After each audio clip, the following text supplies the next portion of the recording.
How you guys doing today? It's Anthony Gangi. Welcome to another episode of Chair Talk. Guys, we're going to be quick on this topic. We're going to quickly discuss what it really means when somebody says, don't let this corrections profession get to you. Now, mind you, a lot of people find controversy in what that means, but I think it's because they don't understand the context and how this phrase, don't let this corrections profession get to you, is supposed to be applied. So my guest today is going to be none other than Russ Hamilton. What's up, Russ? Good morning, Anthony. How are you doing this morning? Good, brother. Hey, Russ, you mind introducing yourself to our audience? Not at all. So my name's Russ Hamilton. I'm a former and retired sergeant with California Department of Corrections. I'm also a former and retired senior correctional officer from a juvenile detention facility near here. And I'm also a contributor at Tier Talk, as well as I now work for a private firm that does reentry and rehabilitation for a local jail and a local probation department near me. Russ has grown in this profession, as we say. So, Russ, I think this is a good topic because I think that people may not understand what is meant by the phrase, don't let this corrections profession get to you. I think it's a phrase that's actually puts a lot of onus on the person that's going into this environment or is affected by the environment and tries to show a balance between, yes, what the profession can do, yes, the pressures of the environment, but what we need to do to counter that. Would you agree to that? Yeah, absolutely. It's one of those things though where people, that's kind of a throwaway phrase, if you will. Yeah, just don't let it get to you. Well, I mean, what does that even mean? Can we really just shrug it off? Is it really like just water off of a duck's back? No, I think it has to be, a conscious effort. It has to be something that you steer yourself toward and that you make yourself aware of what's going on in your own life, what's going on in your career, what's going on in your unit. And you have to be proactive about doing the things that you need to do to, first of all, put on that mental armor. And second of all, deal with things as they come up. Yeah, and I don't think it's meant to minimize the environment. I think it's meant to make us step up and battle whatever it is that we need to battle. So the first thing that you have to do is going to be an honest look inwards. That means that, guys, this is the scary part of it all. Because when you look at this honest look inwards, it has to be balanced. I mean, there are going to be vulnerabilities. This environment is going to add pressure. Having said that, you have to know how this pressure is affecting you. So what you do is you look inwards, right?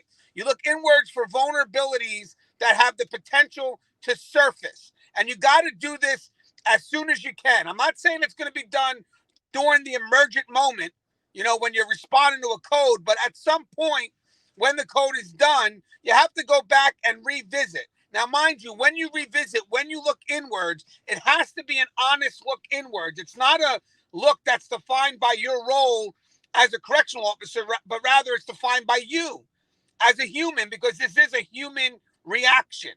With that said, it's got to be a balanced look inwards, because when you're looking inwards to discover vulnerabilities that could be there, you have to also make sure that you balance that with, I still want to be effective at this job. The last thing you want to do is discover vulnerabilities and in that attempt start questioning how effective you could be at this job. So this is definitely a courageous attempt inwards, but it is the first step. The first step is looking inwards, finding out if there are any vulnerabilities, and then we'll go to the next step. But Russ, what's your thought on this, the honest look inwards? I think that's, part of a little bit of what I mentioned, where you're putting yourself into that position where you have to start figuring out what your mental armor is going to be. The next part about it is, dealing with those things around you. I mean, there can be negative things that arise out of some kind of code or emergency situation. You can also have, negative interactions with your peers or negative interactions with your bosses that are over you or admin. And these are things that, you have to battle within yourself. You have to start taking that look inward, dealing with those things, resolving them, But then, after a little bit of doing that, then you have to move forward. I mean, I know people that, get stuck over, one or two codes or a problem with their boss, their sergeant, their lieutenant, or whatever, and then they just endlessly pick at it like a scab. And instead of moving forward, they let it be something that defines their whole career, and they never manage to get beyond it, as it were. Yeah, I love what you said too, Russ. There's two things you said. One is the look inwards is to discover the foundation of the concern, not just dealing with a symptom, but rather let me see what it is that's causing this negative interaction. Because maybe it really has nothing to do with me and my coworker. Maybe it's something I didn't settle yesterday. So that I love 100%. And the other part of that honest look inwards is really just developing like this sense of, can I still do this job? And what you want to do is you want to look backwards to gain the momentum forward. If that makes sense. Like, I love what you're saying there. It's like by looking backwards, you can discover the vulnerabilities, but you can be still doing it in a progressive way. Like it's all about the questions you ask. When you're looking backwards, you have to ask the right questions to motivate you forward. That's the key. Are you asking the questions that are going to make you effective? Or are you asking questions that are going to hold you back? That's why when I say when you look inwards, it has to be a balanced approach, but you should have somebody with you when you're doing this. And mind you, guys, this is not just a look backwards or look inwards in regards to who you are as a correctional officer, but rather who you are as a person. So having someone that knows you best in your personal roles, not your professional roles, and who you are as a husband, who you are as a man, those are the people that are going to help you, because you need to be good with that first before you even try to wear the uniform. Would you agree with that, Russ? Yeah, it's always, we tend to fall into those things where, since only an officer, a sergeant, a lieutenant can really know what it's like, that tends to be a lot of times the extent of our circle of friends, or at least our close friends. And oftentimes we don't look outside that circle anymore for where our pro-social activities are going to come from. And so we can, get stuck into a single viewpoint, kind of an echo chamber, if you will, where everyone just agrees with us and yeah, yeah, yeah, yeah, yeah, yeah. And that's the way it is. And that doesn't give us real feedback for alternative approaches to what we might be having to do in order to keep ourselves in a position where the job is not impacting us negatively. Right. And guys, this only works when you actually know who you are. Because if you don't know who you are, you have no idea where you need to be. So all this attempt to look inwards is to try to find some balance of who you are. Who am I? Am I changing? How do I get back to where I need to be to go ahead and continue this job and be effective? Now, the next step I want to mention is trusting environment so resources could be most effective. Now, granted, guys, after you discover that there's a concern, the agency itself, the people that are in charge should be able to give you resources, because that's their job. They want people to be effective, but they also have to truly care. They have to be sincere with this effort. Now, if the front line does not trust you, they will not trust your resources. Now, with that said, there are some good people out there that are trying to do the right thing for the people that they supervise, because they care. They've been there before. They want to do the right thing. But sometimes we have this generalized animosity that loves to bastardize a whole department.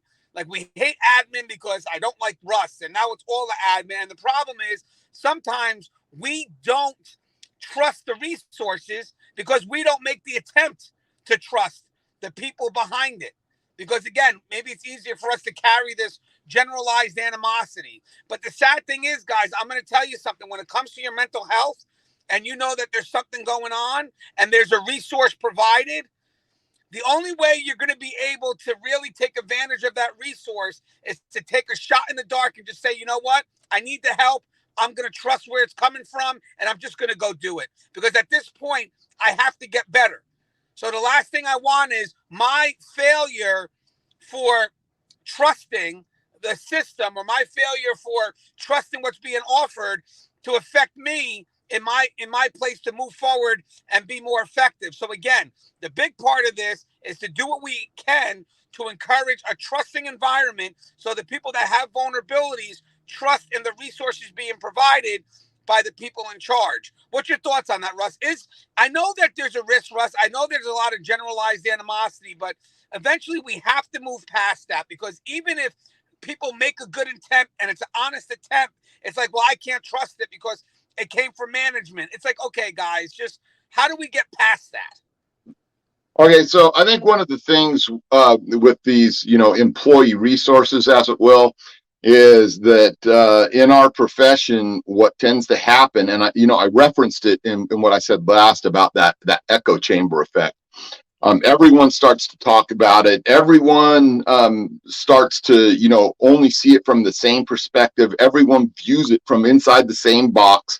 And then we get these, and for lack of a better term, this is the one I'm going to use here, is we get that urban legend mentality about, or that urban myth, where people start to say, oh no, that's bad, that's terrible, they'll hang you out to dry on it, they'll put you in a position where you have to take a psych eval or something like that. And I think that by and large, that's simply not the case. That's something that we've skewed and distorted from that perspective. I'm not saying it's never happened or that it's never going to happen, but I think for the most part, it's just become bigger than real life. And that's just something that people start to say because they've heard it from a coworker, and we've been in that echo chamber. So I think that it's really up to each individual to do an actual assessment of what it's going to mean to reach out and contact those resources and get some help. So, don't let someone else fill you in on something that they heard from someone who heard it from someone else. And that's very powerful what you said, where we make it bigger than what it could be. Because I think that's a big concern. And the problem is when you have, I like to say, recreational complaining, they make it bigger. They make it bigger. And then even any attempt to be that person of difference. So if let's say Russ, for some reason, is a bad administration, all of a sudden Gangi is a decent administration. All of a sudden Gangi doesn't represent administration. We do whatever you could to separate the good. And now there's no way that we could even present something that could help, because no matter what we present, it's always going to be questioned. When at some point, I remember someone telling me the best way to find out if you can trust somebody is to trust them. And it's crazy, and it requires some level of vulnerability in order to do that, guys. But to be honest with you guys, it's hard to live in a world where you can't trust anyone. So sometimes you have to take the risk and say, you know what, I'm going to give it a shot. And then if it doesn't work, it doesn't work. So with that said, if you got these resources coming your way, if you got to take them, don't look for excuses like, well, I can't trust it because of where it's coming from. Sometimes you got to realize something. Maybe there is good effort, but either way, the outcome is going to be you have to get better. So if this is the resource that you got, take it. So again, I don't want that to be an excuse anymore as to not why we're not seeking help. At one point, guys, there are going to be honest attempts, and we're going to refuse to take them because we want to remain bitter, or we want to remain cynical at those attempts. Now this kind of leads us into the last part of this, which is support from the peers. Now, for me, this is the most important thing, because once you go through it, and even if the resources are available, you still have to maintain whatever it is that has to be maintained to keep it moving forward, to keep that momentum going.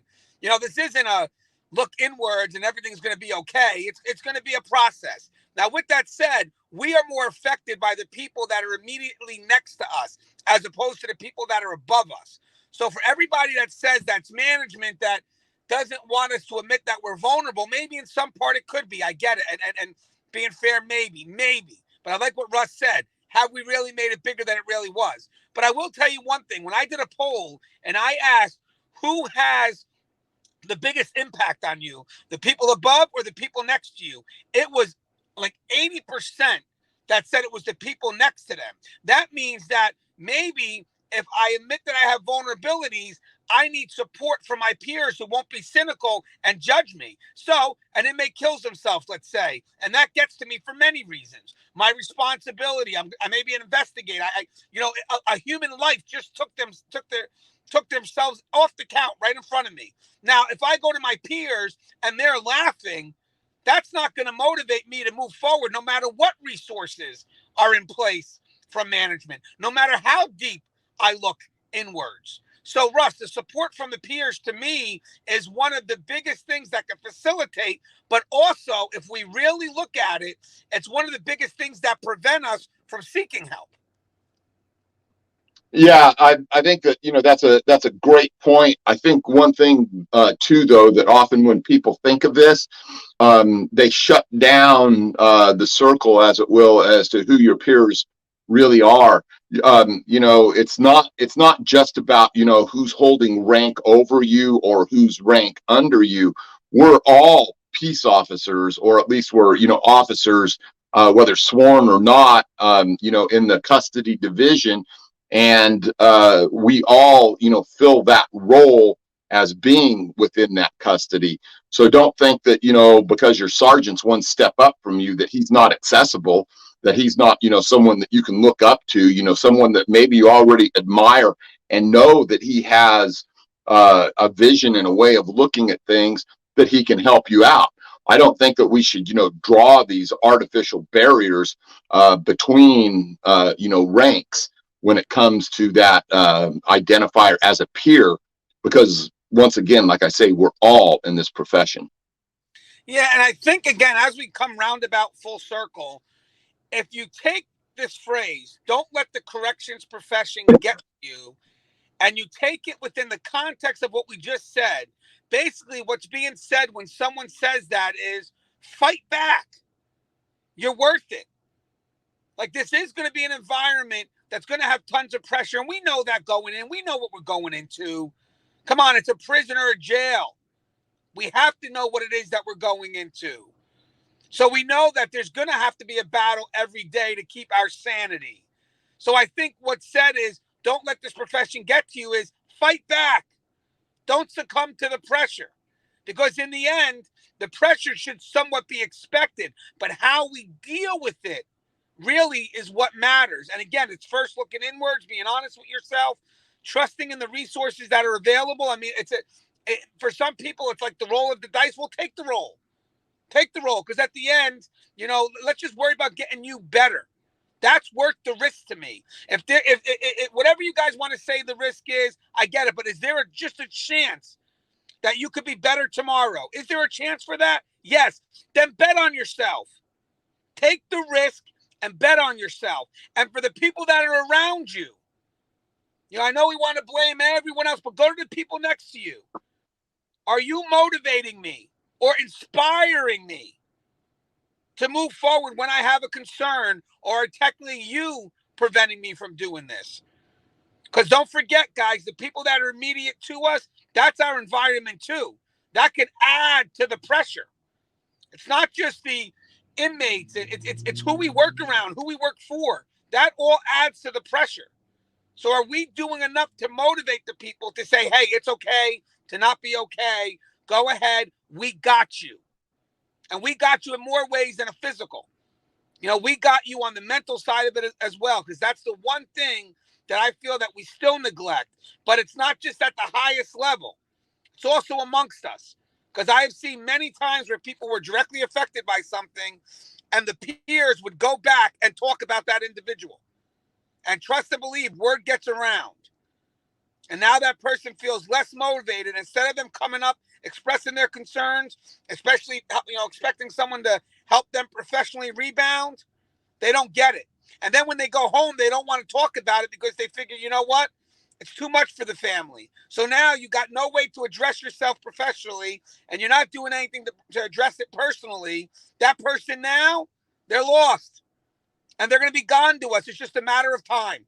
So what we got to do is reinforce that. Be that help. Connect with that person, because it's a natural human reaction to sometimes get overwhelmed by the pressure of what's in this environment. But in the end, we, as a family can help alleviate that pressure if you're willing to step up, admit there's a concern, take the resources needed available, and let's do it. Hey, Russ, any closing thoughts?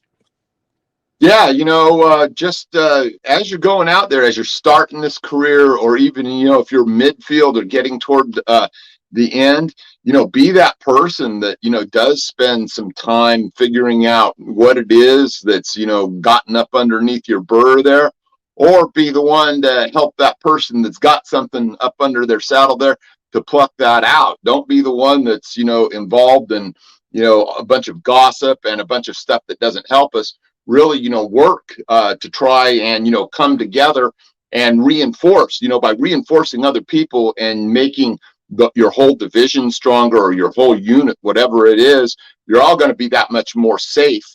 And that's going to give you the impetus to move forward and really, take your yard over, take your unit over in a way that's going to translate to a better working environment for all.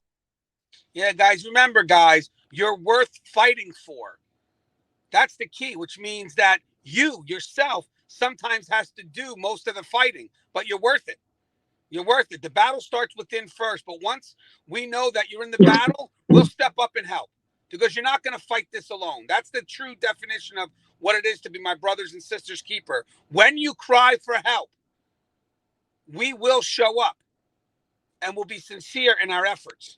As always, guys, the show is Tear Talk. If you haven't, please subscribe, interact, engage, comment, hit that bell. Bell's going to notify you every time I post a video. Stay safe.